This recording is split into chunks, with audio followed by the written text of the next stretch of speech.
MLB Roundtrip with Perfect Game. Here's Darren Sutton. This is the only show devoted to amateur baseball. This is MLB Roundtrip with Perfect Game, with an eye this week on the 2021 draft and or those that are heading into college. We've got a handful of great conversations and a stop by at one of the great travel ball organizations. We'll talk with Rick Ryder, who's the founder and the president of the Lamorinda Baseball Club from Northern California. We'll talk to one of his key athletes in Carson Crawford. You'll enjoy getting to know his story. But also, along with that, Josh Stevenson will join us. Travis Garnett will be with us. Braden Jones will join us, and Tristan Schumacher, the young man who is headed to Virginia. An eye on 21, hoping there is baseball this year. Let's get things going. This is MLB Roundtrip with Perfect Game.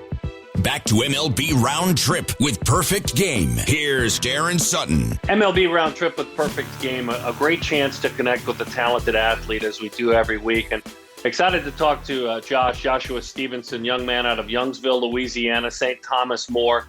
Hey, Josh, thanks for spending time with us. Let's start where I'm starting with a lot of these athletes, whether you're in the big leagues, like we recently did some with Alex Kirilloff, who's a big leaguer with the Twins, or you. What have been some of the most challenging things you've had to go through in recent months? And then on the flip side, because you're an optimist, I've spent time with you, what are the positives of the challenges, Josh? What are the positives of what you had to go through in 2020 and now the early stages of 2021? Yeah, for sure. Corona is definitely – it made me sit down and really rethink my life, how it's been going and stuff. But there's been some tough challenges you had to go through, canceling a bunch of baseball tournaments and games and stuff. But there's definitely been, I think for me, more positives come out of it. I've had time to just kind of sit back and improve my game and the little things that maybe I wouldn't have had that much time to sit back and think about. But I think I've gained a lot from this time. So the game part, I'm going to go there. And by the way, this conversation is with Joshua Stevenson, a young man. He's one of the top players in Louisiana, one of the top outfielders in the United States, and a young man that is committed to play for Paul Maneri and LSU. So be specific with me. If you say you've had a chance to work on your game and you've seen, improvements, where have you seen improvements? Shoot, just a little side. Really my mental side of the game. I get to talk with my older brother, Andrew. Mm-hmm. He's really been a key factor in me just having somebody who's been through it all to really just pick his brain on the little things, whether that's mentality or just base running. We talk about anything, steps in the outfield. Just I like to hear his perspective on things, and it's really cool to hear what he has to say. So your brother has time. I mean, your brother obviously went to LSU, second-round draft pick, Nationals, is a big leaguer. So what is that like? I mean, if you're saying I like to hear what he has to say, give me some specifics. Give me at least a 25-cent answer to that, because I know, that kind of advice can be expensive if I wanted to pay for it. But give me at least 25 cents worth of an answer of a specific piece of advice or two that your brother, who's a major leaguer, has given you, whether it's about your approach, whether it's about your mind. You touched on your mind. Open up a little bit on that. Well, yeah, we talk about all the little things, but for me, it's just seeing where he's come from. He's just like me, a regular old guy, whatever, and he's made it to the highest piece of his game or whatever. But just seeing him grow and knowing that he wasn't a huge, hit the ball 110 miles an hour off the bat or whatever, just seeing that a normal guy who puts in the work and stuff can make it that far and succeed. But even hitting, I know he's had some struggles, same here, but we just get to connect on that not many brothers really get to do. And I don't know, we just get to pick each other's brain and hear what each other have to say. And sometimes we link up or whatever, and we put stuff together, and it ends up helping us both in the long run. That's pretty cool. I mean, that's a cool thing. So in 2020, how much were you able to work out with him? I mean, obviously he had time where he's big league guy, and then they bring big league guy back, and they play in empty stadiums. But what was that time like? It was key for me because he got to come home a little early because they didn't make playoffs this year, but we just got to work out and just being with him every day, whether improving our game, hitting every day, doing live reads off the Fungo Man in the outfield at my high school and stuff. But, yeah, it's been great. Okay, so he came home a little bit early. You had that time. You definitely did that. What did, in March and April specifically, what did your workouts look like? What were you doing? Because you showed up at National ready to go, right? And we assumed that all you guys didn't have a senior season. A lot of you guys would, have rust. You didn't have rust. So what did you do when no one could do anything? So at my parents' house, we have a little extra shop in the backyard or whatever. And we have a little squat rack with some dumbbells and all that because all the gyms were closed down back then. Right. And so we'd get our lift in over there in the backyard or whatever.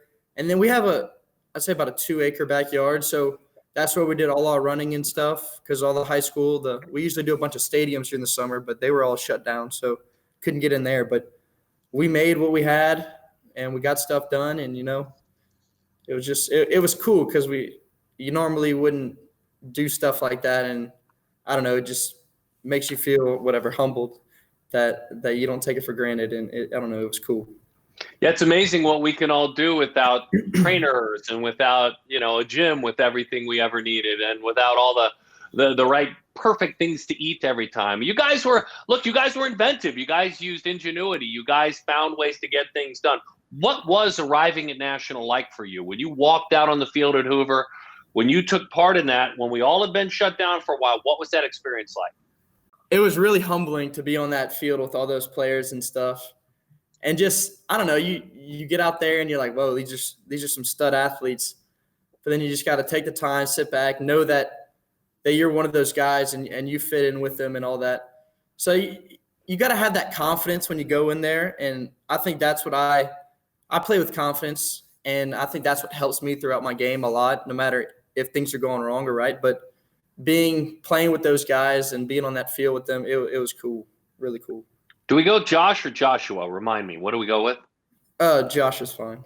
Okay, so we go with Josh. So, Josh, why did you choose Paul, meaning Maneri and LSU? Why was that the right choice for you? Take all the obvious answers away, right? I know where you're from. I know about your brother's experience. Give me some deeper reasons as to why you committed to LSU.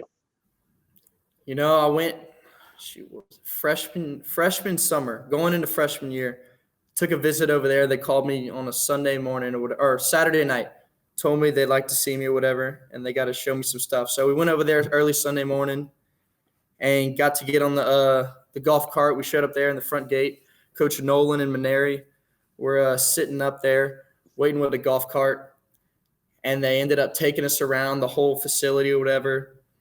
And we got back in the stadium, went through all the facilities, and just I've seen some cool facilities and all that, but Baton Rouge is really special in that aspect. They just have the top-notch stuff. And then I just know the competition over there is always – it's going to be the best in the country year in, year out.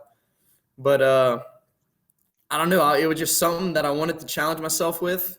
And whether it works out or not, but I want the challenge and I want to work with it. So I couldn't pass it up. Purple and gold, bleed it.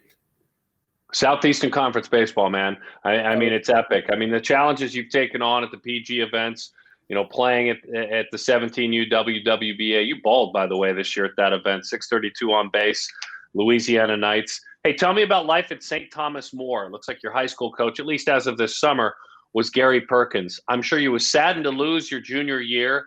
You look good. You're repping very, very well. Part of the folks are hearing, part of the folks are seeing this interview. But tell me a little bit about life at St. Thomas More, some of the values that go on there, and your coach as well. Yeah, St. Thomas More, we have a pretty good baseball program. It's always something we take pride in over here. And I've been playing varsity baseball since I was a freshman. And the thing that I take most from it is just the relationships that I've built with the guys above me and even younger than me. It's really cool because I played with 3 different groups of seniors, and it was just cool bonding with them and stuff. Josh Stevenson is joining us, Youngsville, Louisiana. And then there's Chad Rayleigh, your travel coach. What for those that don't listen a lot to this show that are hearing this on MLB Network Radio, what kind of an impact can a travel coach have on a player's life? What kind of an impact can a travel program have on a player's life? And in this case, for you, what about the Knights? the Knights, they've been something special to me. I've been playing with them, going into freshman year. So I've been them with for 4 years now, and that's who I stuck with throughout the 4 years, and they've been really good to me. And Coach Chad and Coach Jack Crescent over there. Coach Chad's a baller, man. I love him. He's a cool dude. He makes you want to win. That's what I can say about him. He's a good coach. How old is Chad, by the way? Do we know? I'm not too sure. I'd say he's mid-30s. Yeah, so being called a baller when you're getting a little older, that's a compliment. When a youngster like Josh calls you that, Chad, that's a good thing. Take it, because I don't know the last time I ever got called anything hip or positive or cool like that. Hey, speaking of hip and cool, I really know that, the one guy who's really hip and cool in your life is Matthew, your older brother, Matthew. One of my heart efforts and PG's heart efforts is autism. And so obviously a different world, but yet the same kind of empathy that you need to have. And yet what we learn from being around, like your brother, your older brother has Down syndrome. Please speak to me on how he has impacted your life. Please speak to me on, the difference he has made on being around an older brother like Matthew, and how he's touched your life. Yes, sir. So yeah, my older brother Matthew's 23. He has Down syndrome, and he's really just been a key factor for our family just growing up. He's really been the heart and soul through it all. And I mean, he's really special. There's something about him, you just got to love him no matter what. And just it makes you sit back and think and look at the world in a different way. I mean, you end up treating people different. You don't sit on things that don't go well, because you just look at him, and it's really humbling to see him and to grow up with him. And he's really close to me, and he means a lot to me and my family.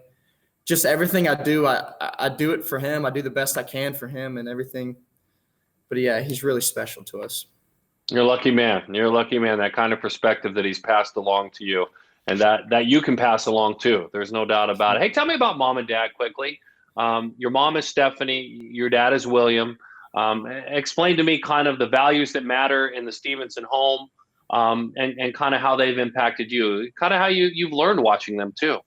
Yeah. So my mom, she's a math teacher here at my school. She teaches senior math. I'm actually in her class. And really? My dad, I want to get back to that. Let's get back to that. But keep going. But yeah, and my dad, he works in the oil field. But they've been really special to me. They've sacrificed a lot of time and a lot of money putting me through all these events and all the travel ball I've been doing. And I don't know, there's really no special way to thank them besides they're really special to me, and I love them for that. Them sacrificing all their weekends to be with me and to put me where I can succeed. It's really special. So yeah, you're responsible in helping to pay them back, no matter how that happens, right? Yes, sir. Yes, sir. All right, let's get in this math class. Tell me the whole details. I want to know all the details about the level of math that it is, how much your mom doesn't play favorites. I want to know. So I don't know. In the classroom, it's like a love-hate relationship. Yeah, we have our times, but I don't know. I sit kind of off in the corner. I'm actually in her class right now. I was going to ask if you were in there. Yeah. Yes, sir. So I sit off in the corner, and I come into class, don't really say much, just kind of sit in my desk, go about our lesson or whatever. But the biggest problems are usually on days before tests, where I usually need a tutor to help me or whatever, because math isn't my thing. I really don't like it.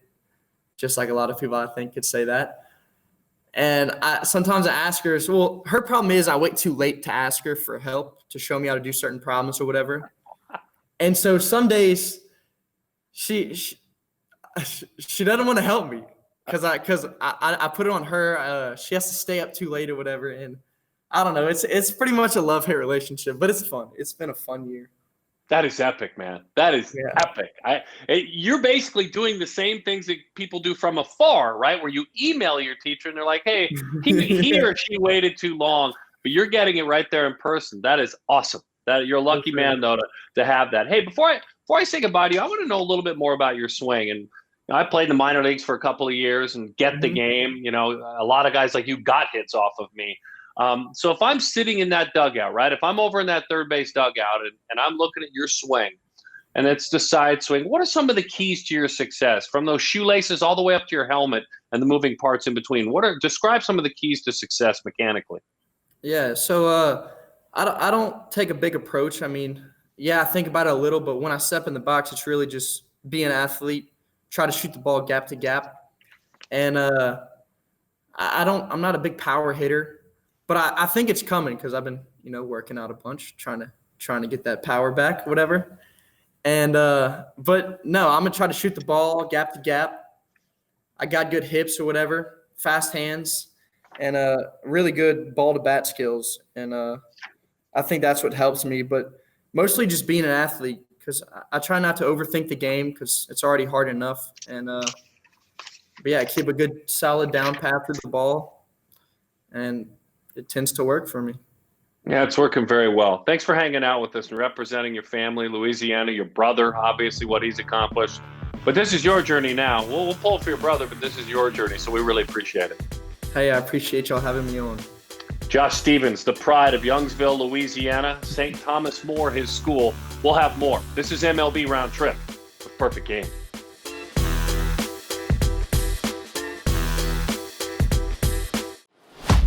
This is the most important part of my game. It's like your girlfriend, like you take care of it.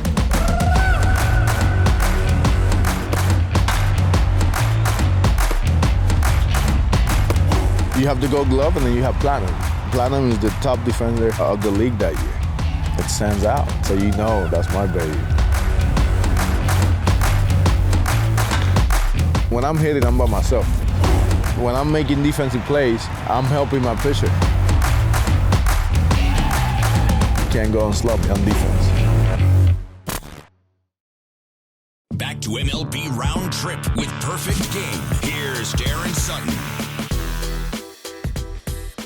MLB Round Trip with Perfect Game, and we're going to take a trip to Pasadena, Maryland. And excited to get to know this young man. First of all, because there's a lot of him. He's 6 feet 6 inches tall, but he's talented. And when he hops up on the mound, this left arm is scary. It can be uncomfortable for hitters. Travis Garnett spends time with us now. Hey, Travis, thanks for hanging out with us. And look, taking time to give us some information about you at the National Showcase and allowing us to watch you. In your very latest world in Maryland, what do your workouts look like as you ramp up for, you hope, your senior season? What do your workouts look like? And what did they look like, let's say, in December as well? Well, so right now I've just gotten back into throwing some bullpens. So that's once a week with my pitching coach. So that's starting to ramp up. So that's something kind of new this month versus December. I wasn't throwing those. Working out in the gym 6 days a week. So 4 of those days are lifts, and then 2 of those days will be more mobility and sort of core and conditioning focused. Just trying to make sure, obviously, I keep moving well as I keep trying to add strength. And then I'm on a Driveline throwing program. So I get a program from one of their remote trainers, and I do that 6 days a week as well. So who's your pitching coach that you work with? Matt Selmer. He's Nice. also my high school coach. Oh, very good stuff. So let's go back to 20, right? Because 21 looks kind of the same. We hope it's changing soon. But what were the positives for you? And I love talking to all of you guys about this because you lost a season. Everyone thought that it'd be hard to get anything done, yet you guys all got a lot done. I'm always blown away with what you guys done. So in a year in which it all should have been negative, what were the positives for you? Well, honestly, in quarantine, being able to just sort of lock in and just sort of get in a routine and sort of grind and get after it and try and get better, which I feel like I was able to do. And obviously getting invited to PG National was a huge thing for me too, to sort of put me on the map as far as being, I guess, a real prospect, you know? Yeah, I get it. What was PG National like? I mean, when you're in that situation and you get that invite, and you're one of the top left-handed pitchers in the country now, right? They're knocking at the top 10 door. So you get that invite to go to PG National. What did you think when you heard about it, and what did you do leading up to it? What were your preparations like? Well, I mean, I wasn't entirely sure I was going to get the invite, but thankfully, obviously, it was able to come through, and I was really excited about the opportunity and just hoping I could, I guess, make a good impression, honestly. as far as working out and stuff, I was throwing bullpens on a portable mound in my backyard because, again, stuff was still shut down in Maryland, sort of leading up. Wait, who caught those bullpens? Who caught those bullpens? Oh, I was just throwing them into like a little bow net or like one of those little. Wow. Okay, continue. My dad used to catch my bullpens, but, kind of throwing a little bit too hard for him to get back there. He gets a little scared, Yeah, Ed's smarter than that these days. I don't blame him. Continue. I'll continue on your prep. I interrupted you. But then I was working out at home 4 days a week, getting on Zooms with my trainer, and we were doing core mobility at least probably 3, maybe 4 days a week. Just again, trying to stay in shape and maintain my body to try and perform, and hoping obviously that there'd be events or a season or something to play in. So what was it like standing on that mound? You've pitched in big events. You've taken on challenges. You've been a very talented, active player, but you were standing what should have been a big league mound, by the way, in years past, but because of safety was in Hoover. So you're standing out there, you're looking in, you're talking to me, a former pitcher myself in the minor leagues. Take me into your head and your eyes, and you're looking down there and you're looking at the catcher, and you're finally there, right? You're finally there, dude. What was that experience like? Honestly, it was just a huge adrenaline rush. It felt amazing. I felt fantastic. Just obviously getting the opportunity to I'd done everything I felt like I could to prepare, and just sort of putting my cards on the table and letting it fly, Yeah, there's no doubt. And you got up to 92. Really good things happened. You actually grabbed the bat and had a killer exit velocity too. You went up and tested your bat. I got a smile out of you there. And things went well. This is Travis Garnett, a conversation with Travis Garnett, enjoying having this chat with the young man, left-handed pitcher, first baseman out of Pasadena, Maryland, Indian Creek School. And Rob Vaughn has earned his commitment at the University of Maryland. Tell me about Maryland. I know, again, I always want you to erase the obvious. You're from Maryland. I get that part. But what were some of the intangibles that earned your verbal and then pen to paper on committing to Maryland? Well, honestly, just my relationship with the coaching staff, and in particular, Coach Moose, Coach Corey Muscara. I really feel like I trust them to develop me and turn me into the best pitcher I can be, as well as sort of develop me as a person and make me into an even better version of myself, and a great young man, great husband, great father, a great friend. And I'm just really looking forward to the opportunity to obviously play there, be close enough so my parents can come and see me whenever they want to watch me play. Friends can come and see, and just sort of representing my home state, as well as getting a great academic education.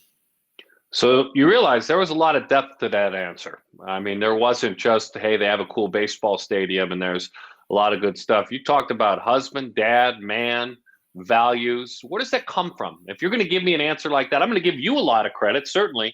But where does that come from that you would answer that question like that? Well, honestly, probably my parents, I would say, because, again, I've always sort of felt this way. And again, even talking to the coaching staff in Maryland, obviously baseball, even if I play 15 years in the bigs, it's going to end eventually. So just honestly, I'd rather be known as a great person and a great ball player than just a great ball player and a so-so or maybe not the best guy, Yeah, I get it. I get it. My career was short. Yours is going to be long. My father's in the Hall of Fame. He played 23 years. But still people talk about the kind of man he is. I totally understand it. This is a good conversation. Enjoying getting to know talented and big, strong left-handed pitcher Travis Garnett. So if you say it comes from your parents, let's start with Kim. Tell me a little bit about Mom. What's the last great piece of advice she gave you, and how has she impacted you? Well, honestly, she's given me a lot of great advice over the years. Definitely just supporting me in everything that I do, because she's a stay-at-home mom. So before I could drive and things like that, she'd always be taking me everywhere, making sure I was on time, making sure I had all my things. Obviously, when I was younger, going to practices and stuff like that, and just making sure put me in the best position possible to succeed. So Mom works hard and keeps the home together. Tell me about Dad. You shared with me that Dad rode in college at Drexel. So Dad was a college athlete. You're going to be a college athlete if you don't sign.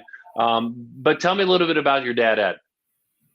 Well, I mean, he's honestly one of my biggest role models, sort of the way he carries himself and goes about his business. Again, definitely a really hard worker in pursuing his career in the office. So again, somebody I aspire to be like, and just sort of shows me, I guess, how I should carry myself and how to go about my business, how to be a man, honestly. Was that the Orioles calling, by the way, in the background, do you think? I don't know, maybe something like that. That's good. Hey. So if you're a guy who's moved up the list, like when you're in the top 100 of all athletes, period. Have you been able to deal with any organizations? If so, how does that work? Is it all through Zoom now? It used to be teams would come to your home, right? And teams would spend time in your home. So what have those meetings been, if you've had any, with professional teams in the era of virtual communication? What have they been like?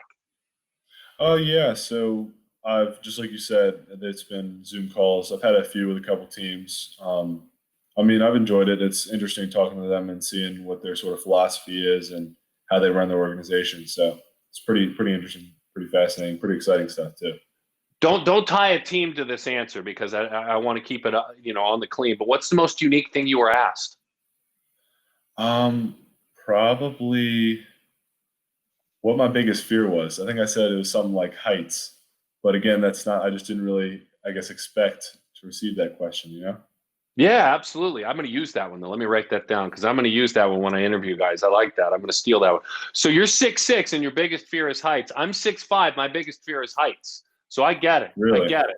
No, I'm scared to death, dude. I mean, look, I can go in a plane, and I'm sure you're the same way. Yeah, I can go in a plane, and I'm fine. But you put me on a scaffolding somewhere above 3 stories, forget it, right? Yeah, exactly. I can get up on a ladder or whatever, fine. But yeah, no, once it's like, yes, looking over the edge of the cliff or whatever, yeah, like you said, 3 stories, yeah, it's definitely pushing it for me for sure. I love that answer. Some team grabs you in the 5th round. Come back to us and let us know if it's the team that you were honest with and shared about your fear of heights. What tweaks your brain, as far as academics? You're a really good student. I mean, you're a 4.25 as of this summer, when you shared this information with me. What do you love? What do you love to learn about? What tweaks that mind?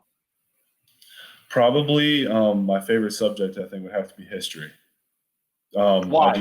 For whatever reason, it always has just fascinated me kind of learning about whether it's ancient history or more modern history, sort of, I guess, learning about the different, I guess, civilizations and sort of ways society was structured and how things have evolved and changed and developed. And a lot of times, honestly, history kind of repeats itself too. So it's interesting to sort of see kind of the patterns and the trends that you might find. Interesting. Very interesting. And so whether it's global or whether it's U.S. history, and we're living in history right now, Absolutely. some good, some bad, but it's depending on where your perspective is, but it's incredible. So as I mentioned to you, I pitched and I love talking pitching. So take me up onto the mound with you and introduce your pitches to me. And I always like to challenge you guys to kind of make them human. In other words, here's my 4-seam fastball. I'm going to introduce you to my 4-seam fastball. Here's its characteristics. So bring your pitches up and like we're all at a cocktail party, introduce your pitches to me one by one. Okay. So I throw a 4-seam fastball. That's, I guess, probably my primary pitch, my go-to pitch, 0-0. It's probably what I'm planning on throwing you. Just, again, get ahead. I feel like I have the most command and I'm most confident throwing 4-seam fastball. So I guess we'll move on to 2-seam. So I throw a 2-seam / sinker, whatever you want to call it. It does a little bit of both. Sometimes runs a little bit, sinks a little bit, sort of, honestly, seems like depending on the day. So again, I still throw that one a decent amount, less than I have in the past. Just sort of, again, try and get it over the middle of the plate and just let it run arm side, get some ground balls, maybe get some pop-ups, get some quick outs. Throw a curveball. It's a little slurvy. Also throw a slider. They're almost kind of, I'd say, a pair in a way, and just that depending on what the day is or how I'm feeling that day, what stuff's working, what's not. If the slider's working, I'll be throwing that more. If the curveball's working, I'll be throwing that more.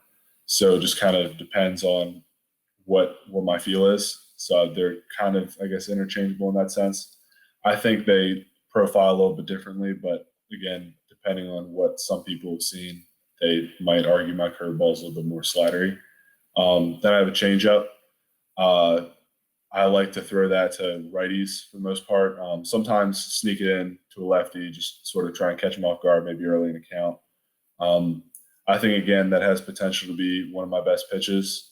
But again, as you know, as being a pitcher, it's such a feel pitch as opposed to some of those breaking balls where you can just grip it and rip it, Yeah. But yeah, it's definitely a little bit. It can be a little bit maddening sometimes, where it's like I'll throw one. It'll be like, oh yeah, that was great. That felt awesome. Then I'll throw another one, spiking in the dirt, and just totally lose the feel for the next 2 innings. I'm like, what the heck, you know? Yeah, there's no doubt. The changeup, I couldn't throw it. I had to, and people are listening to this, so I'll describe what I'm saying. But I had to throw the split-fingered fastball because I could never get a feel for a changeup. You know, so with that in mind, how do you grip your changeup, and what are you when is it most comfortable? How do you grip it? So for me, it's almost a circle change, but not quite. So I'm like, I'd say it's like a C. It's probably a C changeup is what I'd probably describe it as, where I'm not that full finish circle, but it's that pointed fingers off the side. And again, I'm sort of pronating over top of it, trying to get that nice break arm side and down. Yeah, I wished I would have learned it. I wish forever I could have mastered it.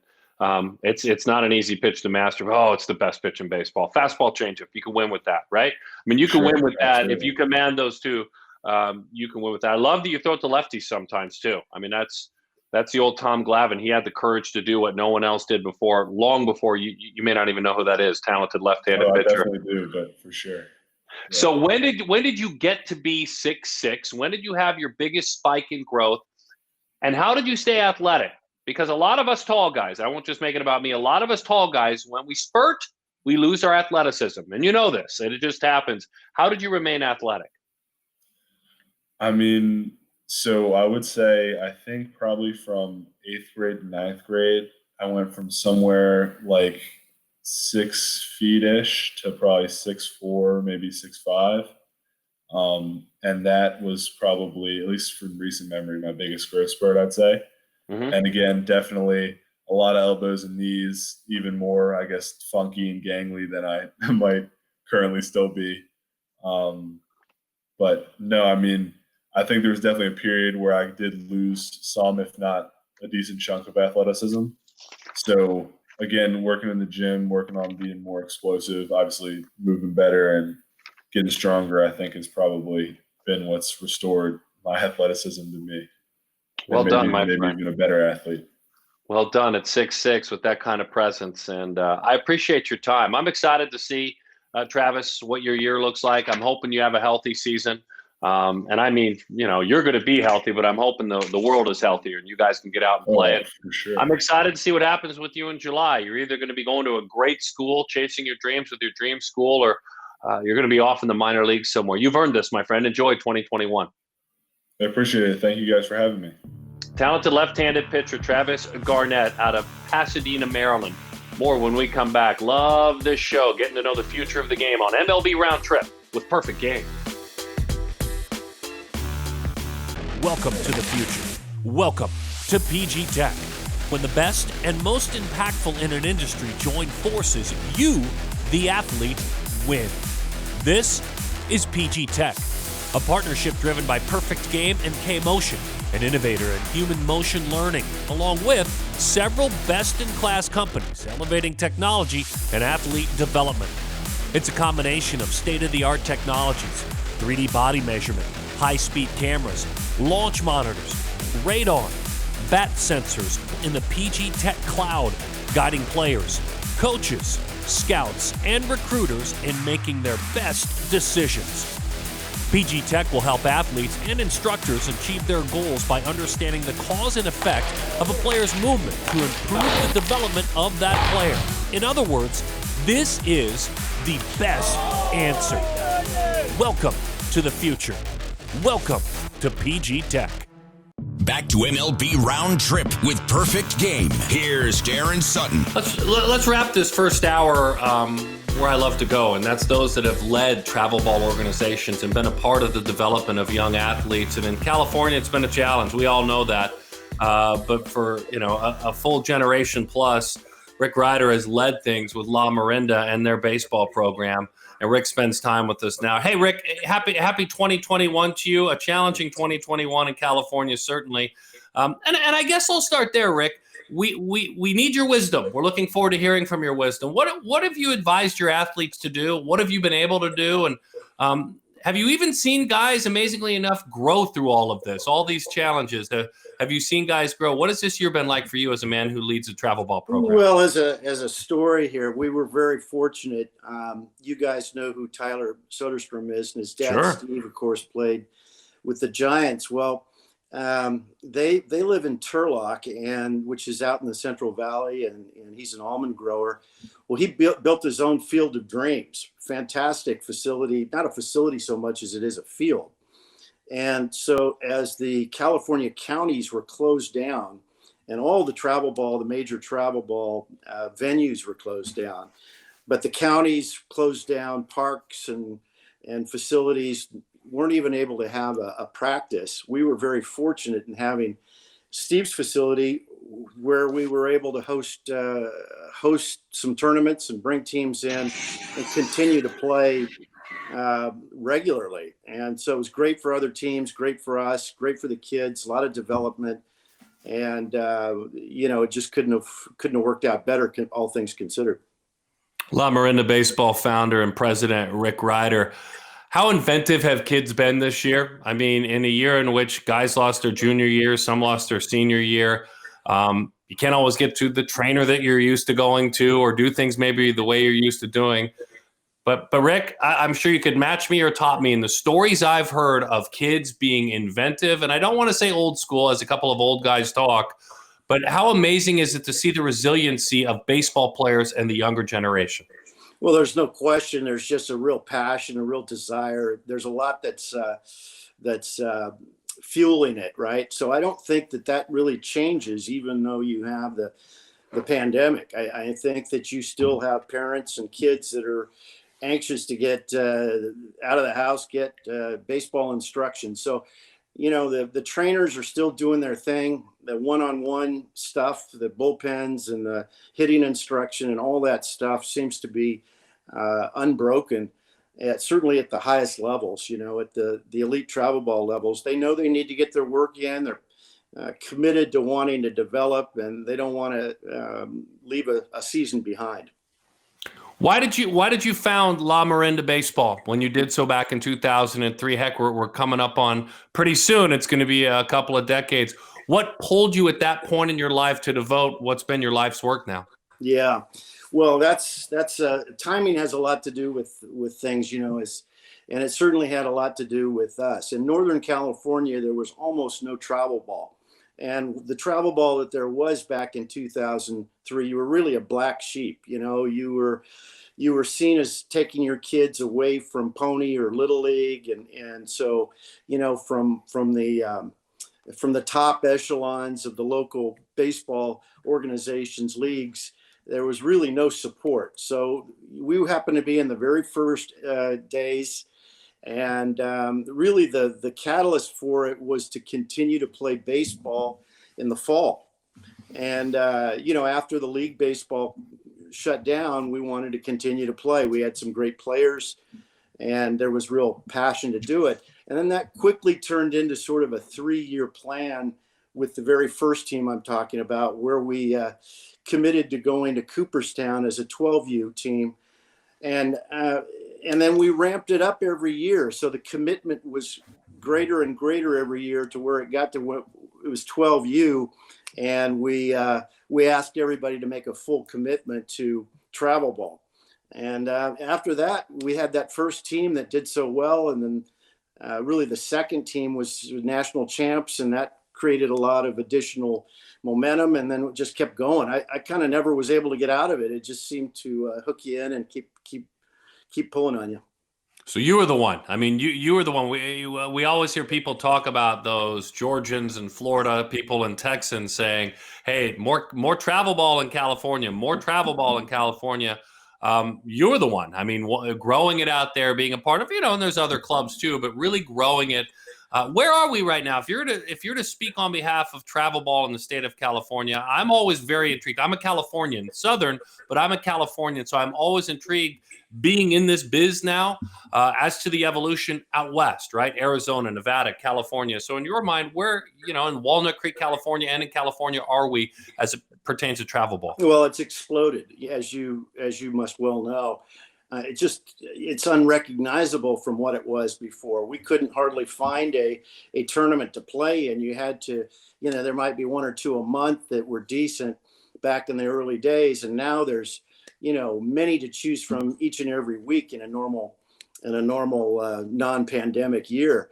So there's been a dilution of it, but there's also been a tremendous acceptance of it. All of the leagues, the little leagues and the pony leagues and so on, they want to have their players playing in the fall. They're finding tournaments to play in, and the numbers of players are just staggering compared to where it used to be. So we have to do well by these players, right? As things grow and, there is more money to be made and things that go along with the temptations. It's all of including me as a communicator, it's our responsibility to keep to keep their journeys first in our goals, I hope, right? Well, one of our secrets, I suppose, has been that we do this for no money. We charge a fee, but the fee is a pass-through paying for, for tournaments and so on. None of the coaches or the managers of our teams make any money. We do have trainers that train the kids at practices once a week that are professional, and we'll bring in different people to concentrate on different things. But, we've been very, very extremely fortunate over the years to have some outstanding baseball people. And maybe the biggest shout out should probably go to the team coordinators, the team administrators that do, countless hours behind the scenes and make it possible for the rest of us to do. But it's an all volunteer group. And, we're all in it kind of for the same thing. And personally, my goal is to get our kids to be able to compete, to make their varsity team as freshmen, as ninth graders. And if they can do that, they're in the position to showcase for D1 scholarships. And we can't think in terms of Major League Baseball and pro baseball. That's something that's beyond. But we've been very, very successful at getting our kids into D1 programs. That's so important. And because the recruiting is happening so much earlier than it was 10, 20 years ago, they have to be in a position to showcase. Many of our players, or the ones that have gone on, have actually had, Pac-12 scholarship offers before they've played an inning of high school baseball. And so with the recruiting process happening that early, we want to prepare them by competition where they're not going to be overwhelmed when they get out there against seniors and juniors and so on. They're ready to compete. And I think that's probably, the number one goal we have. Some of the names, and this is a great conversation with Lamorinda Baseball founder and president, Rick Ryder. There's some of the names, and clearly when I ask you about some of these names, understanding you may have coached every moment of their lives, but you also might want to mention other coaches that have been a part of their journey, right, within your program. Yeah. So to make that clear right out of the gates, I'm going to tell you, I've dug Nick Madrigal since I met him. I've dug it when I was calling games on the Pac-12 network.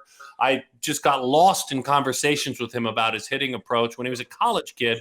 Now he's a big leaguer with the White Sox. What are your memories of a young Nick Madrigal? Well, we played against Nick for a long time. His dad was a really prominent coach and still is, wonderful coach out of the Elk Grove area. And we used to go up there with my Cougars team. They were the ones that were national champs a couple times. We had a number of great players on that team that are on that list you're indicating. We'd go up there all the time and play the Madrigal's team in scrimmages. So if we weren't in a tournament, we'd go up there. They had fields. So we got to know them real well. Nick and his brother, his twin brother, then of course his dad, they were wonderful. And they were part of a Cal Ripken team that I believe went on and won the national championship. So they were very unusual to be able to compete at the highest reaches, elite travel ball, because locally, if you take a team of kids that are all from the same area, it's going to be almost impossible for them to compete against somebody that's drawn from the entire half a state, right? But they were uniquely able to do that. And, Nick came to us late. He'd been part of his local team, like I mentioned. We put something together called Lamorinda National. We had a lot of players that were on the radar for the USA team. A number of them made it. So Nick joined us in the summer, and we took a team back to Florida, coached by Andy Tarpley. And you may know of Andy, Coach Tarpley. He's been a part of our organization for a long time. He's California, I think Gatorade California Coach of the Year. He had 7 guys that went on to play D1, including Joe Demers and Trevor Larnach and Willie McIver and so on. Well, he coached that team, and that team also had Nico Horner. It had Nick Madrigal and probably a couple other guys I'm forgetting about right now. Well, that's enough. I mean, you don't have to mention any more. I mean, that team should beat anyone with those guys you mentioned. They did. Wow. That's incredible. Rick Ryder is joining us, founder and the president of Lamorinda Baseball up there in Northern California. Nico Horner is a big leaguer as well now. And, he went on to Stanford. He didn't, like a lot of guys, he's did some of his best growing in college. What do you recall about Nico when he was younger? Nico was probably the one guy. I was asked this by other parents on teams I had, who would you pick as the one that was the most likely to succeed or go the farthest? And, we had so many players that had great tools, but they might have had one just outstanding tool, a huge arm, a lot of power or something. But Nico profiled in every way. He had all the different tools, plus the baseball IQ and this real focus that he brought. I saw him, a few times last season smiling on the baseball field, and I got a big kick out of that. I can't really recall Nico smiling very much. He was a real determined and focused guy. Unbelievable. This is a great conversation with Rick Ryder. Hey, by the way, visit Lamorinda's Facebook page or their Instagram page, because they have rolled out their all-decade team. And even if you're not even knowledgeable on travel baseball and you're catching this on MLB Network Radio, you'll recognize a ton of the guys on their Instagram, on their you have to be enjoying putting this all-decade team out on Instagram and Facebook and on your social media sites. Well, I have to give a huge shout out to Rick Carpenter, who's kind of our general manager now, and he's running a lot of the day-to-day, and he's doing it with a tremendous amount of passion, and he just sort of adores the history and so on. And because things have changed, it's more difficult for us to create the same teams that we had in the past. There's a lot more teams in different areas, so your chances of drawing a player from the South Bay are less than they were, et cetera. But anyway, Rick has had this passion for it, and he's taken the time to pull it all together and reach out to a lot of different sources, find the pictures and so on and so forth. But he's doing all the social media stuff as well. It's awesome. It's awesome for the athletes. It's awesome for their families.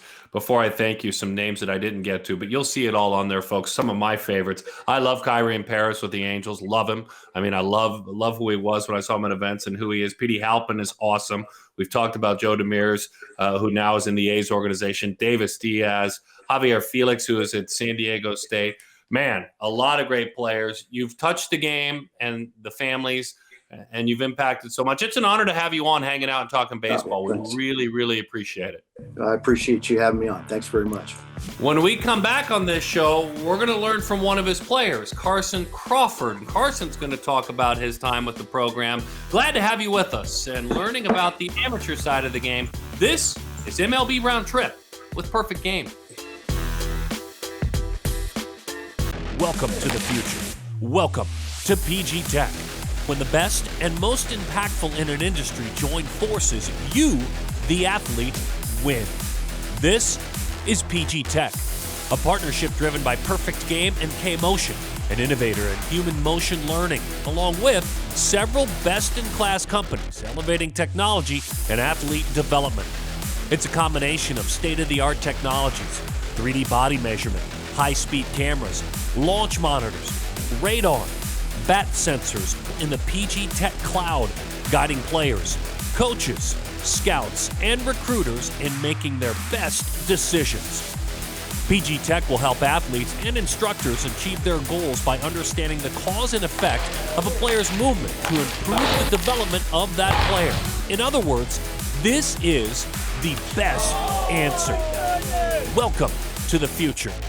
Welcome to PG Tech. Back to MLB Round Trip with Perfect Game. Here's Darren Sutton. Hour number 2 of MLB Round Trip with Perfect Game, and excited about this conversation because we wrapped up the hour talking about Lamorinda baseball. We talked about Northern California, the challenges that go into it.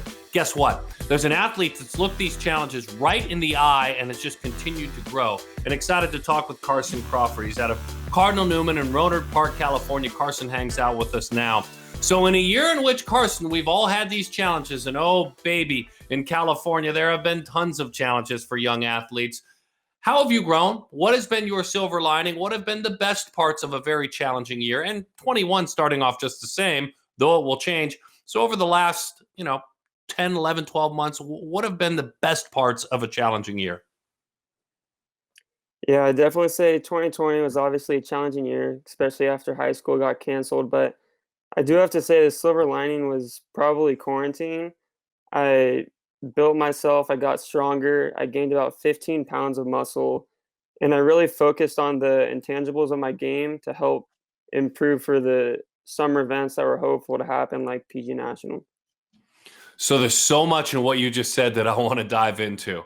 The intangibles of the game. Explain to me what parts of the game, the intangibles per se, and please be specific, did grow in 2020 for you, and how did they grow? Yeah, so I've never been the fastest person, and over quarantine, I really worked on my speed and acceleration to try to show those that I had that speed to stay at shortstop for a long period of time. And then obviously the hitting and power that comes in with just reps and getting stronger. And then I was on a specific throwing program, long tossing 3 to 4 days a week to try to get my arm velo up. And yeah, that's pretty much it. And then basically just lifting and training every day. Carson Crawford, one of the top middle infielders in California. This is a Cal commit where Mike New awaits his arrival. You talk about your arm workout, your arm strengthening workout. Be specific. As an old pitcher myself, look, I didn't play your position, but I'm always intrigued how those like you strengthen your arm a generation past me. Be specific in what you did in your arm training. So I have always been a two-way player.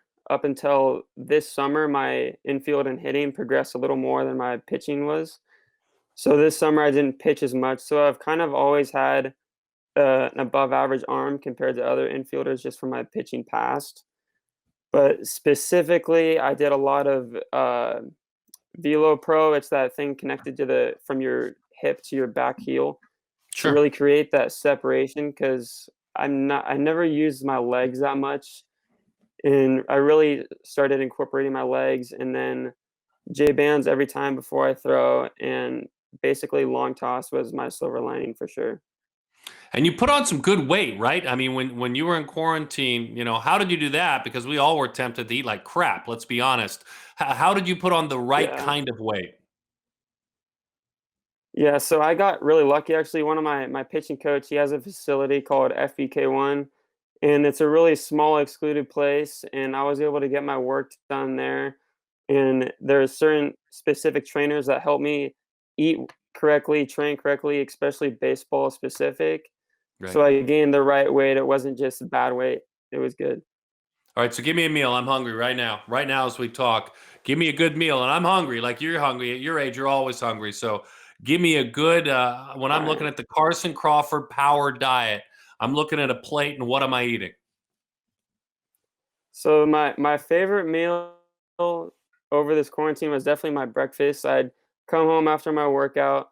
I'd have my English muffin with peanut butter, 4 eggs, 5 sausages with my protein shake to get 70 grams of protein. That was my go-to every day.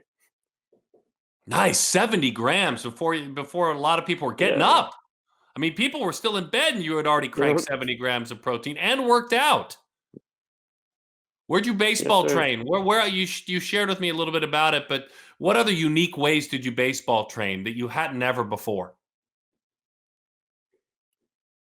That FBK1 facility, it has a big hitting tunnel and a pitching tunnel, and then it has about a 50 by 100 square foot turf area outside where I could take ground balls and work on speed and agility. And then hitting wise, that was where it became kind of hard to get on-field reps. And I was able to go out to my high school, but a coach had to be there, so it was very limited time. So I relied a lot on teamwork and cage work for sure. Nice, absolutely. Probably had a bat in your hand a lot just sitting in the house. I mean, just having it in your hand and being comfortable with it. As one of the voices of the Pac-12 network in my side hustle, I love Cal. I love Mike New and who he is, and I love your rivals too. I mean, I love going across the way and dealing with Coach Esker at Stanford. But why did you choose Cal? Why was Mike New and his connection in that program the right connection for you? So first off, academically, it's kind of self-explanatory. Cal is a very prestigious school, and as a kid growing up, me and my parents always talked about using my baseball to get into a good school that I wouldn't be able to get into myself. And so that was obviously a huge draw.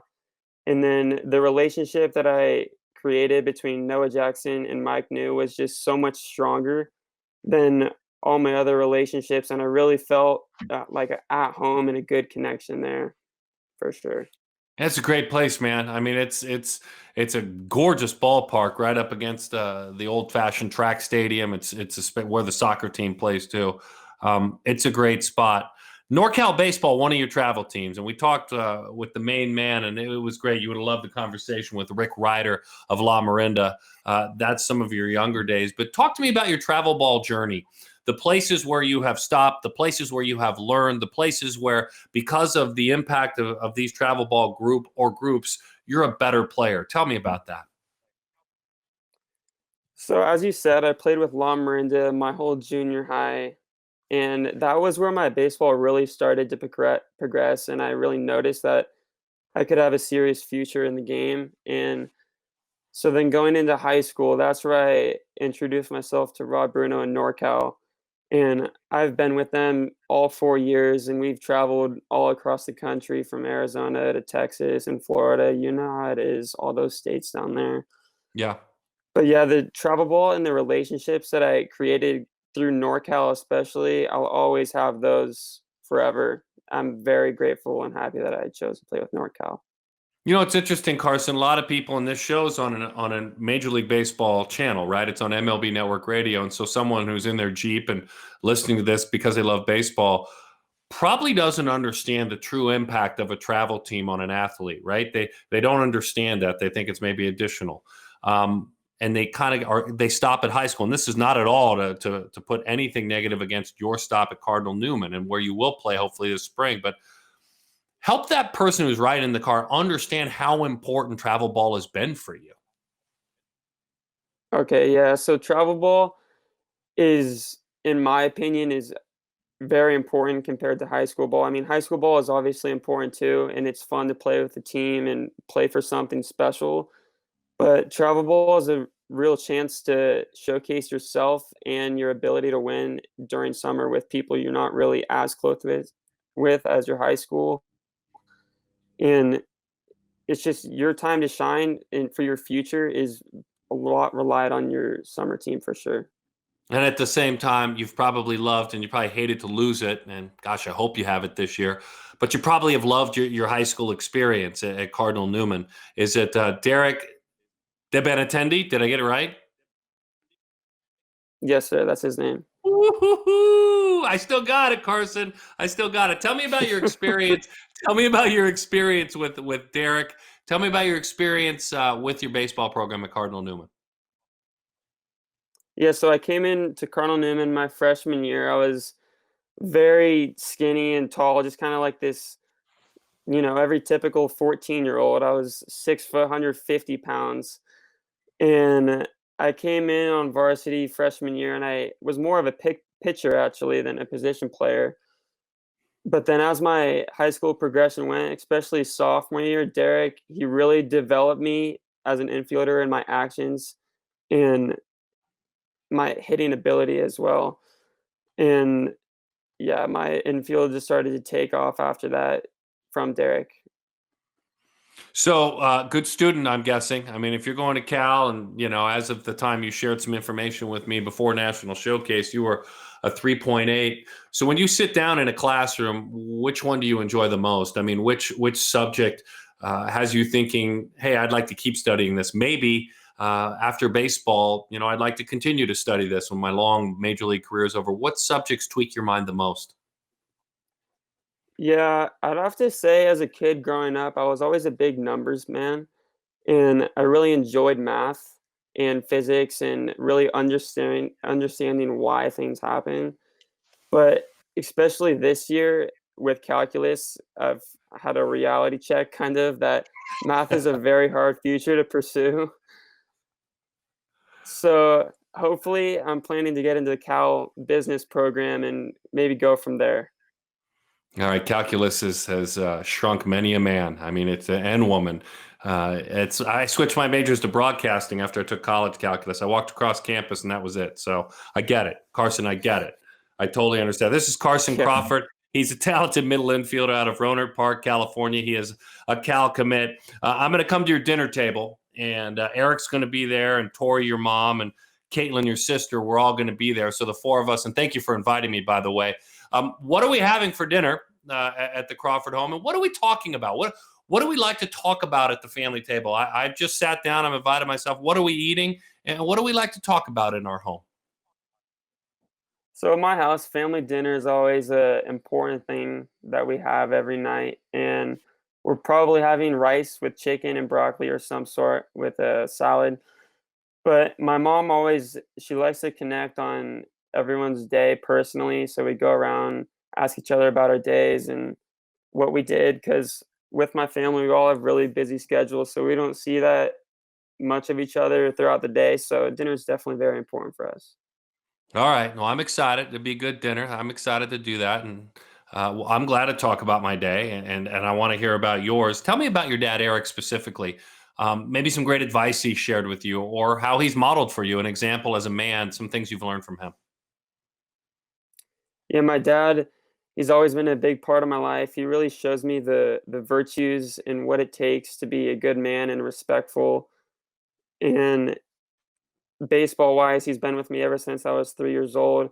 Always been there by my side, really motivated me and pushing me to be my best. And yeah, I love my dad. He treats me and uh, teaches me how to be a man for sure. And a national champion water skier? Yeah. I mean, that's crazy. That's like epic. That's epic athlete stuff. Yeah, I actually didn't find that out until 2 years ago. He was hiding that from me the entire time. What? How in the world is he not bragging on himself? If I'm your dad, you know from the moment you come into my world. Good for him and his humility. I give him a lot of credit. And your mom, by the way, in the water too. She swam in Tucson at Arizona. Yeah, swimming was a huge part of her life. She grew up in Walnut Creek, and yeah, swimming took over her life, and she had, I think, 5 full rides, and she ended up choosing Arizona to swim at, and she loved it. She could talk about it for ages, but yeah, she loved it. Nice. That you didn't take that on, though? You didn't take on the whole swimming part of your life? Baseball mainly for you? Yeah, no, my mom tried when I was like 3 to 5, but that was not my thing for sure. No, it's a lot harder than it looks, dude. It's way overrated. It's totally different than going to like the swim party with your friends. I mean, it's totally different way. I give her a lot of credit. I'm going to read you a scouting report from the 14U PG Series Classic, okay? And as I read this to you, I want you to respond to how your game has evolved. And this was in 2018. So listen to these words and then take it further, okay?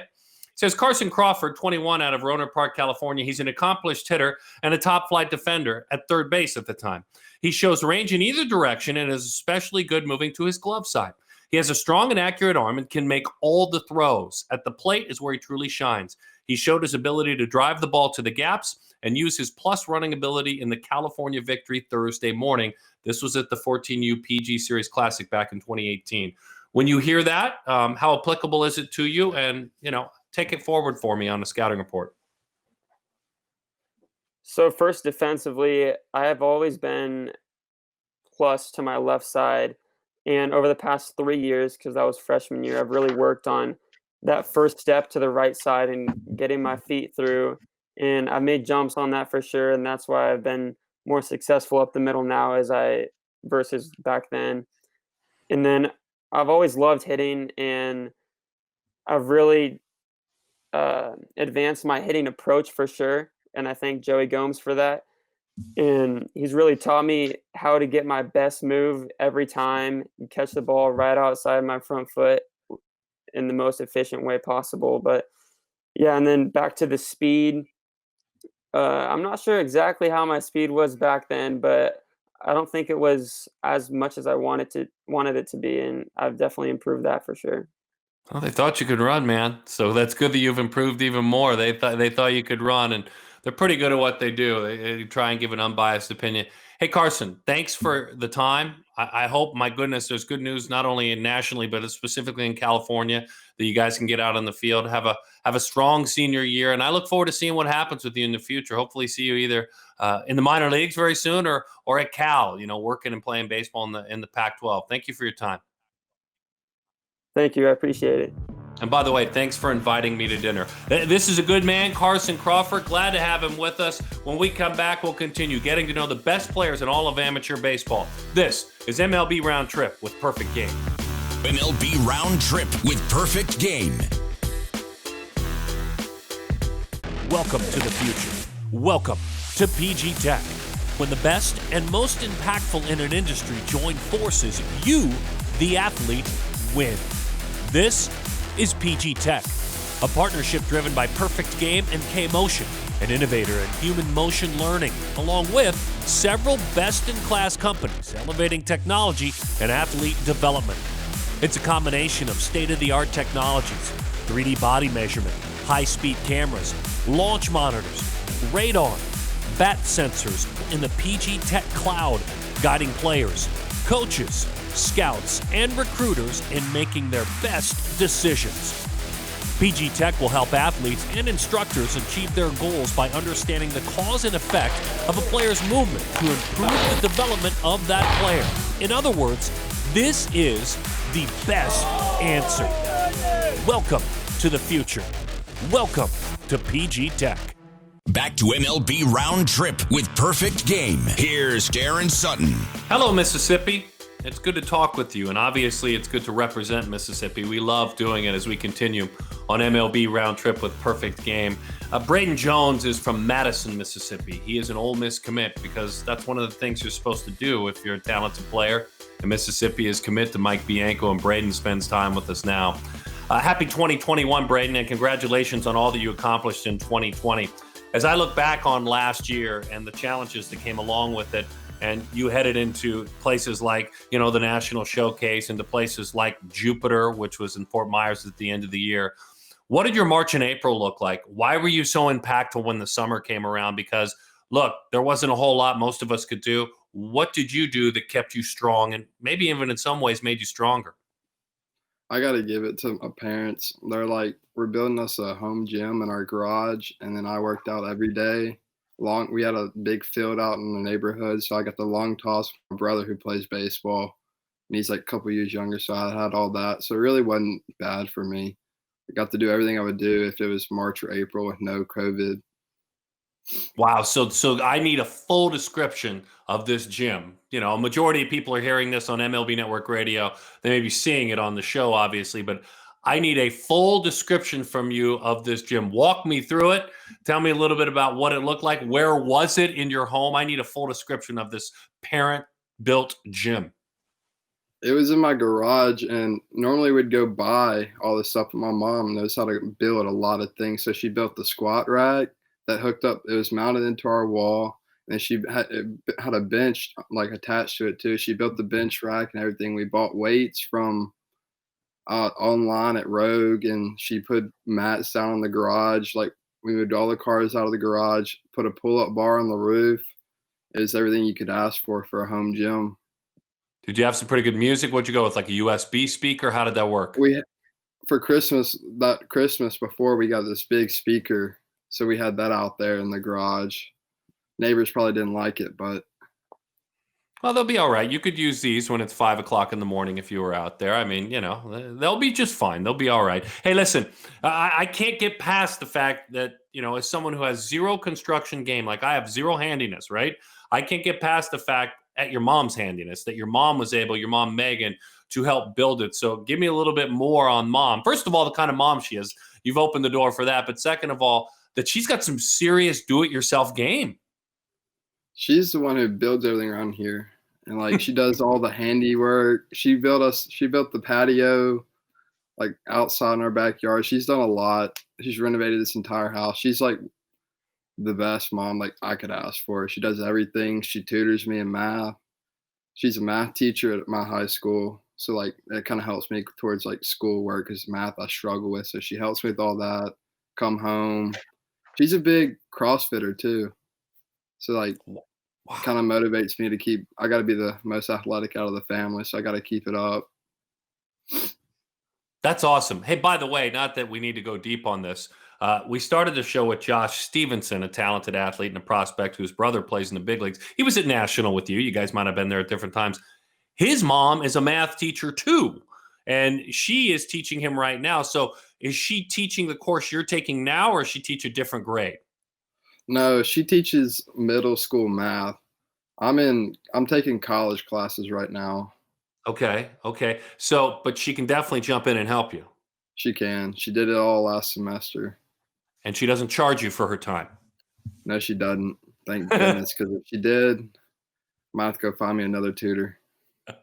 This is Braden Jones. He's out of Madison, Mississippi. He's a very talented athlete, one of the top right-handed pitchers in the 2021 class. I talked about it as your lead-in, certainly, but and I'm looking right behind you there. But Ole Miss and Mike Bianco earned your commitment. I'd love to know why. And besides the you're in Mississippi, they're in Mississippi facts, take out all the things I would think is obvious, and dive a little deeper and tell me the why you committed. Now I've put pen to paper to commit to Ole Miss.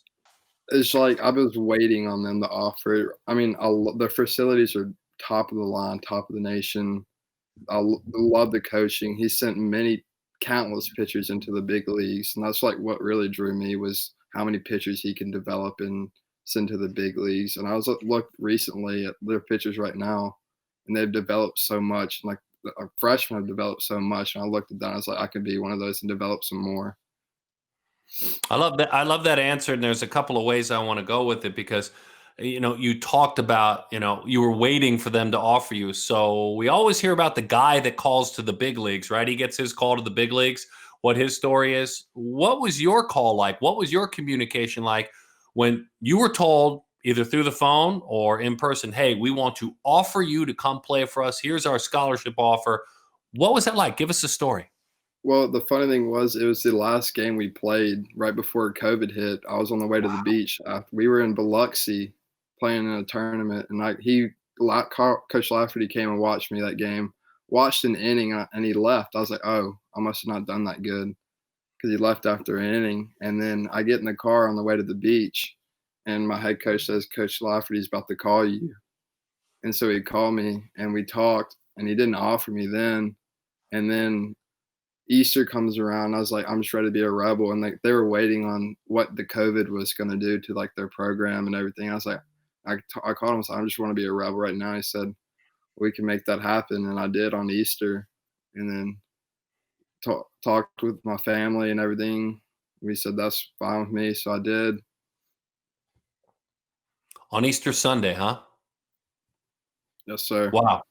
And you're a person of faith. So, kind of call the two together. I'm guessing you paused for just a moment and you had some prayer time for gratefulness. Yeah. Is that fair? Yes, sir. Interesting. Yes, sir. Very good stuff. Well, congratulations to do something like that on Easter Sunday and to be near family. Megan, you've talked about, your mom and the strength she has. Tell me a little bit about Dad and the impact he's had on you as a man of faith. Some of the things, maybe the last great piece of advice he gave you. Tell me about your dad. Well, he's been like in my corner since both my parents are, but he's like pushed me to be like the best player I can be. Like he's been hard on me when I was young. I'm kind of grateful that he was, because at that time I'd probably sit there and whine like, why are we out here throwing baseball? But he was just preparing me, and he's like as a man, he's what I strive to be, because he's a great father, great husband. He works hard. He's worked hard for where he is now. He's like he's my role model in life in general. He's got to be proud of that answer. There's no doubt about it. A great conversation with Braden Jones and getting to know who he is, an Ole Miss commit. He's at Madison Ridgeland Academy, where he loves to study what? What does he love to study there? Doesn't sound like math is the answer. No, it's not math. Math is challenge. I'll probably have to go with like I'm good with graphics. Okay. I like making like edits and like stuff. Right now I'm making an edit for our school schedule for baseball. Oh, like a graphic that can be shared on the internet and on social? Yes, sir. All right. Well, make sure you share it with us and we'll edit it over this show, right? Because people are seeing this visually. So make sure and do that. And send us your resume. We may just want to hire you as one of our graphics editors for Perfect Game TV after you have a long career. Okay? Yes, sir. How have you done in school? I mean, have you accomplished academically what you wanted to? And it's been weird this year, right? Not going in person. But how have you done? We're in person. We've been to school since day one. Been in person. We really haven't had COVID. I mean, we've had COVID cases, but it really hasn't knocked us out of like quarantining. But I've had A's and B's, but all semester on honor roll. Okay, so you're doing what you want to do. Tell me about the East Coast Sox travel team. I know them very well. I was able to do a pretty deep feature on them and go to their Bible study a couple years ago in Jupiter and get to know who they are. But I'd like to know from your perspective what it's like to play for the Sox. There's faith, there's talent, there's expectations. Tell me your perspective. They brought me up at the beginning. I didn't know where I wanted to go play. And in Mississippi, that was East Coast. So like that's where everybody wanted to go play. And my first year, I'll admit I wasn't the best player. I was on one of the lower teams, and then I grew up and like got better. And then Coach Caruso and Coach DeBose really took me in as like family. It really was. And it started in Fort Myers when Coach DeBose and me had a little joke going around, and I ended up throwing a gym, and like it just felt like family when I got there. And then this year in the summer, it was just fun to be around. Like everybody was team player. They were all selfless. They had their own role, and the coaches were all bought in. Coach Wilson, Coach Willoughby, they're just two great coaches that like, we really learned a lot from them. Yeah, you had a heck of a team this summer, especially, I can recall that final event, the talent that was on your roster at the event in Fort Myers. Used to be called Jupiter, the World Wood Bat Association World Championship. It'll be called Jupiter again. But for you, what was it, 5 innings, 8 strikeouts? You were all tournament. It's not easy to win all tournament in Jupiter. You touched 93. Tell me a little bit about how things went for you and probably what was one of your final events of the fall. Well, I got there, I want to say 2 days before. Normally, I get there like the day of and then leave. But I got there, and that morning I felt okay. I didn't feel my best, like warming up. I was like, I don't know how this one's about to go. Because like my arm was kind of dead. I don't know why it was, but I got on the mound, and like the mounds were messed up. So then we had to delay and had to fix the mounds, and the dugout was chirping saying, "Oh, he's going to Ole Miss. He's got to have a perfect mound." So if they like talk trash to me, it just fuels me to pitch better. And then I got on the mound. First inning went about good, and I was like trying to showcase all my pitches and everything. Then the second inning came around. I went in the stretch, struggled a little that inning, but then I settled in and started going through. And the fourth inning came around, and I had my mind set that I was only going to throw like 4 innings in Jupiter. And then Coach Cruz was like, "You want to go another inning?" I was like, just me being me, like competitive. It was a close game. I was like, I need to go out for another inning. So I went out for another inning and closed it off for like my 5th inning. Nice. I love the tripping part of the story. It makes me want to play again. Literally. Those kind of stories that you guys don't always talk about, those are some of my finest college baseball memories and travel ball. Well, not really travel ball, high school for me memories. This is Braden Jones, a great conversation with the talented right-handed pitcher, one of the top pitchers in the South, a gifted pitcher. Earlier in the summer at the 17U WWBA, the national championship, you were the MV pitcher. Again, this is another event. It's got like 7 million teams. You're the best pitcher in the whole event. Why? What went well for you there? Everything was working because I started our first pool game, and literally everything I could do was working. Curveball, everything had its command. And then the coaches believed me. I came back to Madison after my first pool game, and then flew back, I drove back, and pitched the first bracket game that we pitched in. And then I came back and pitched the semifinals, and like the coaches trusted in me, and I was feeling good. When semifinals came around, I was getting kind of gassed, so I was just trying to get through it. Yeah, and you went 11, you struck out 11. And then I have one more question for you about this summer. When you first get out at National, look, everyone was kind of on the same plane there, right? You guys had all been through COVID. You guys had to be inventive in your workouts. You had to throw in unique ways. What was the experience this year at National like for you? It was in Hoover. It was in Birmingham. From your mind's eye, kind of describe what it was like to go through it and even stand out there on the bump, with that ball in your hand to go through it. What was the experience like? It was surreal because, like, I've never been with, like, that much talent in one place. Like, there was so much talent in that one stadium. And I got on the mound, and I just look up, and there's numerous scouts. Everybody's just, like, looking straight at you. And, like, I looked up for, like, a quick second, then sewn back in and just looked at the catcher. And it's just fun to, like, go out there and compete with people that are just as good as you, if not better. It's awesome. That's awesome how you took it in. At least you will always have that picture. I don't know that I believe when athletes say I didn't notice them. You're either that or you're uber unique. It's hard not to notice them. Right? And I'm glad you did, because you'll always, no matter where you go in your life, you'll always remember that moment. No one can ever take that from you, So you can't stare at them the whole time, obviously. You can't let them distract you.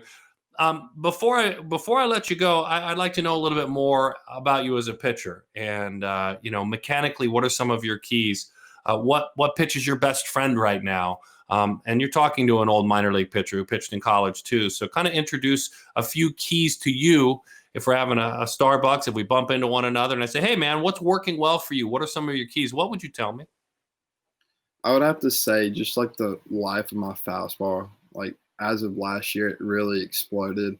My mechanics are just kind of like, I'm just short and sweet. People say I have a fast arm, so I kind of use that to my advantage. But my best friend pitching wise is my slide. Like, I developed my slider almost 2 years ago. And I just love that pitch because it's like that strike three pitch, and it makes the hitters look silly if it really goes off like what it's supposed to do. And that slider, if I can develop that a little more, it'll be deadly. So I can't leave that answer alone, right? I mean, tell me how you throw it. What are the keys to delivery to it? Tell me about your slider. Well, I grip it just like my curveball, but I'll come across, like I'll be right here, and I'll just like cut it across. I'm not going to like cut my wrist because my pitching coach is like, that will probably damage your arm. So like I try to be careful in like all my mechanics that I do. So like I just cut it across and try to get like it drops a little, but I like the little sweep to it. So like I'll just judge it based on like what it does. If I need to like cut it more, and I'll release it out front. Throw it as hard as you can. Throw it as hard as I can. Outstanding stuff, man. I appreciate you letting us hang out with you. I'm overly impressed with your mom's DIY skills. That's amazing. And I hope you have a great, senior year. I look forward to what the future holds for you, whether it be, jumping into the pros immediately or pitching in the SEC. Either way, you've earned the right to have some great choices. So thank you for your time, Brayden. Thank you. Thanks for having me. The pride of Mississippi, and he's an Ole Miss commit. As a matter of fact, he said it. I don't know that I like State very much. I kind of watered that down, by the way. This is Braden Jones. We'll put a bow on this show with one more great interview. This is the only show devoted to amateur baseball. This is MLB Roundtrip with Perfect Game. MLB Roundtrip with Perfect Game. Welcome to the future. Welcome to PG Tech.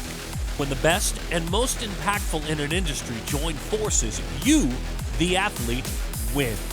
This is PG Tech, a partnership driven by Perfect Game and K-Motion, an innovator in human motion learning, along with several best-in-class companies elevating technology and athlete development. It's a combination of state-of-the-art technologies, 3D body measurement, high-speed cameras, launch monitors, radar, bat sensors in the PG Tech cloud, guiding players, coaches, scouts, and recruiters in making their best decisions. PG Tech will help athletes and instructors achieve their goals by understanding the cause and effect of a player's movement to improve the development of that player. In other words, this is the best answer. Welcome to the future. Welcome to PG Tech. Back to MLB Roundtrip with Perfect Game. Here's Darren Sutton. Final segment of this great show, conversational segment anyway, on MLB Roundtrip with Perfect Game. Glad to have you joining us, whether you're watching on perfectgame.tv or listening on MLB Network Radio. This is the only show devoted to amateur baseball. This is the future of the game. And the focus this entire show has been on the 21 class. And we're going to go to Virginia and get to know an athlete that we saw this summer really get after it at Perfect Games National and did incredible things all throughout the summer. He kept it going. He's a gifted middle infielder, one of the top middle infielders in the Northeast. His name is Tristan Schumacher. And Tristan spends time with us now. Hey, Tristan. Happy New Year to you as we move into 2021, and we hope we're all approaching high school baseball season. For you, how has 2021 started? What are you able to do? What does your training look like? Where are you right now in your progression as an athlete as it pertains to training and getting prepared for some sort of season? So right now I'm actually training 5 days a week. I have a personal trainer over in Harrisonburg, and we have 3 other different trainers.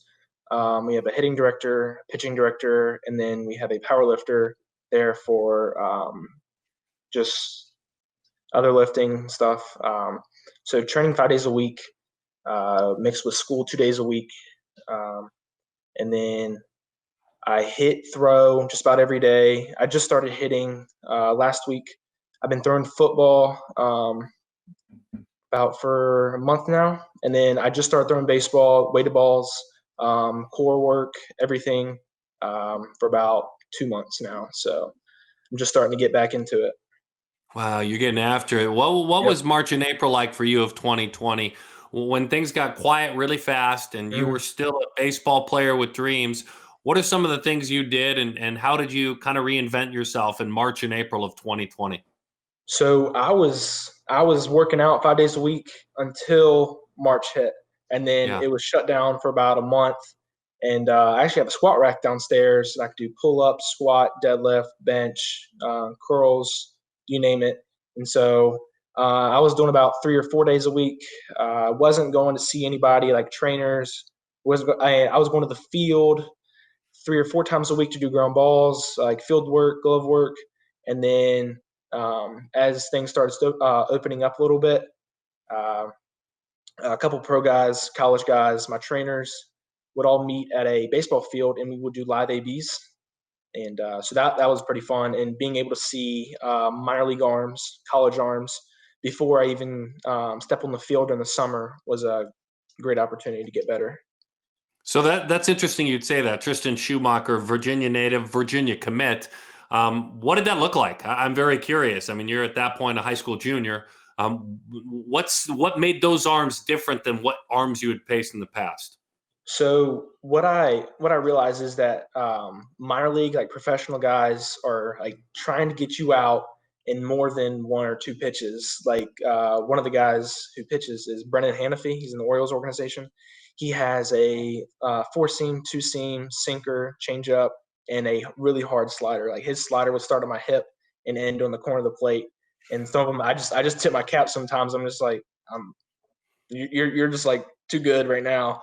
And it was like the first arms I've seen like all year. And so it definitely took about 1 or 2 weeks to get used to, like low 90s, mid 90s against those guys. So this is a good thing, right? I mean, you're already a talented baseball player. You're getting that super unique perspective being around those athletes. Mm-hmm. And then comes National Showcase, and you get invited as you should have, and down to Birmingham, Alabama you go. First of all, did you feel ready? And second of all, just the pure joy part of it. What was it like to be out playing again? And what was the competition like? So I prepared everything. Like I was doing sprint workouts with my trainer, getting ready for the 60, hit a whole lot, working on mechanics, using more legs to get more power. And I felt ready going down to Alabama to compete against those other high school kids. And seeing low 90s, mid 90s, it wasn't too much of a difference from Brennan and Austin and facing them.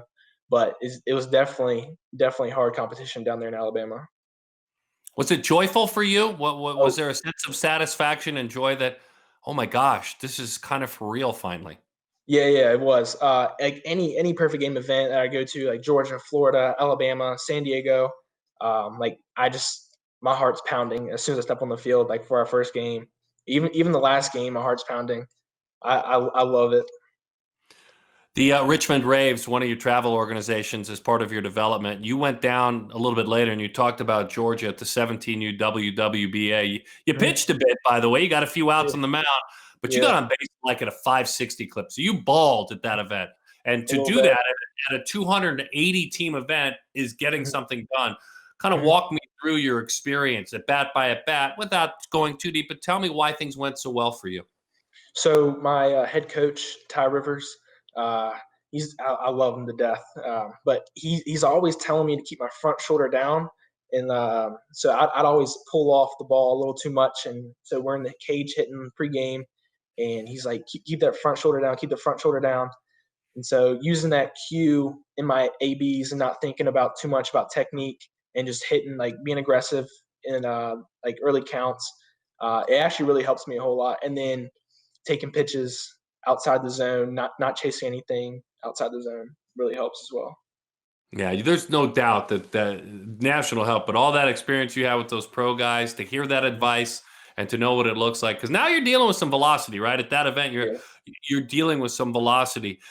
Virginia, what a reputable school academically. First of all, if I just stopped there, if that was it, that'd be it, right? If you were going there for academics, I say you're a killer student. End of story. You're going there to play baseball too. Besides the obvious, why did Brian O'Connor in Virginia earn your commitment? That's a great question. We actually had a showcase at UVA a couple weeks before I committed, before I got the offer. I was getting on base every time, triples, singles, walks, you name it. I pitched it a little bit, not too much, but being a athlete around the field, so I can pitch second base, shortstop, third base, outfield, catch if I have to, I will. It's not my favorite position, but I can catch if I have to. But Brian O'Connor on the phone was talking about Chris Taylor, and about how he's an athlete, and he kind of put me against him, compared me, and I was just like, all right, I'm a great fit for UVA, like top 25 school in the nation. Like I'm trying to win a national championship, so let's go. That's awesome. That's awesome. I mean, how excited were you? Oh, I was stoked. I was very excited. I called. My first phone call was my first travel ball coach, Derek Cook. He played at JMU and then got drafted, top 5 rounds. And then after that, like we had family get together, had a cake, UVA, went out to the bookstore, got some clothes, celebrated. So it was awesome. Nice. They brought you in and you spent some money with them. That's the way to do it. I don't blame you. So you celebrated with your family, and your family, your core family right now with older siblings is Josh and Michelle, your parents. So tell me a little bit about mom and dad, who they are as people, some of the values that they've passed on to you. Who are they? So my mom is a wonderful person. She's always putting other people in front of her. Like she's always buying us gifts, us new clothes, shoes, everything. And she doesn't really buy herself anything. So I learned to put other people first before me, like being selfless. And then my dad is a very hard worker. He didn't really come from much. So I don't really take what I have for granted. I have to work for everything.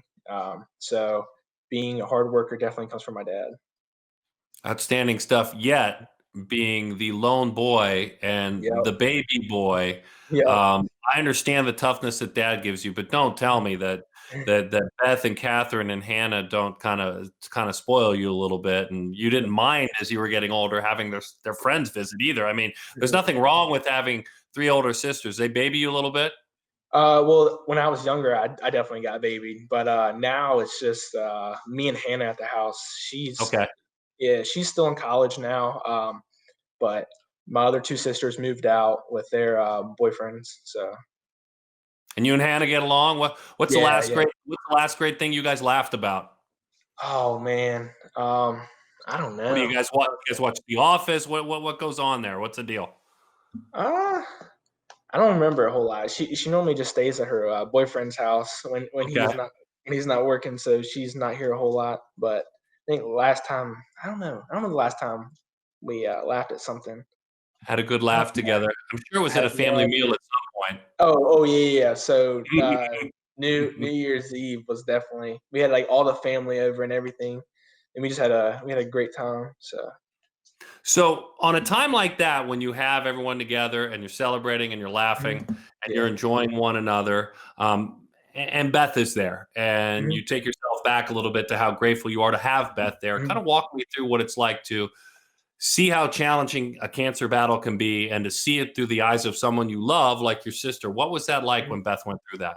So she got diagnosed in 2016, and I was just like a little, I think I was in middle school. Yeah, I was in middle school at the time. So at the time, I thought cancer was like the worst thing ever. And my dad told me that she caught it early. So it wasn't like, I think it was stage 2 when she got diagnosed. So it was on the low end. And so they talked about treatment and everything. And baseball season was about to start. And so like I played baseball, did my thing. And then my freshman year, it was the year I committed. She was actually doing treatment over at UVA. And then I would have showcases at UVA, Richmond, Southwest Virginia, Georgia, Florida. And I'd always come visit her. And her boyfriend would actually stay with her overnight so my parents could still work. So that was great. But yeah. You learned a lot, huh? Cancer sucks, doesn't it? Yes, it does. There's no doubt about it, my friend. Well, I'm sorry she went through it. I'm glad we have good news on the backside of it. Finally, quickly, if I'm going to ask you for one or two, if I bump into you somewhere out and I say, hey, man, what are one or two keys to your swing? What would you tell me? Good question. I'd probably say my hips. I like to use my hips a whole lot. That's one thing I really focus on, is using more hips than anything else. And then getting my hands out in front so I don't catch the ball deep. I like to catch the ball out in front. Just keep the barrel in the zone as long as possible, and then use my hips. Those are the main two things that I focus on. Very good stuff. Good stuff. Hey, listen, have an incredible year this year. I look forward to you guys all getting out. And I'm excited, first of all, for a high school graduate and what you'll be, and a chance to go play at Virginia, man. You've earned a really good opportunity. So thanks for hanging out with all of us, and we appreciate your time. Thank you. So we want to thank all of our athletes for joining us. Every week when I do this show, I find myself understanding a little bit more about the modern athlete. But here's the bottom line. The modern athlete in the year 2021 is unmatched. The modern athlete in 2021 that went through number 20 is just going to be a little bit tougher than their foes. As a matter of fact, when you think about an athlete like, let's just throw Travis Garnett out there. The 2018 and 2019 version of Travis Garnett is not nearly as grizzled and tough and focused as that who went through 2020. That, I think, is the most important part of this show. When you get to go into their homes, when you understand their passions, when you learn about their families, that's the best part of this show. That's why I love this job. We do this every single week. You either see it on Perfect Game TV, and we hope you hear it on MLB Network Radio. This is the only show devoted to amateur baseball. My name's Darren Sutton. Thanks for spending time with MLB Roundtrip with Perfect Game.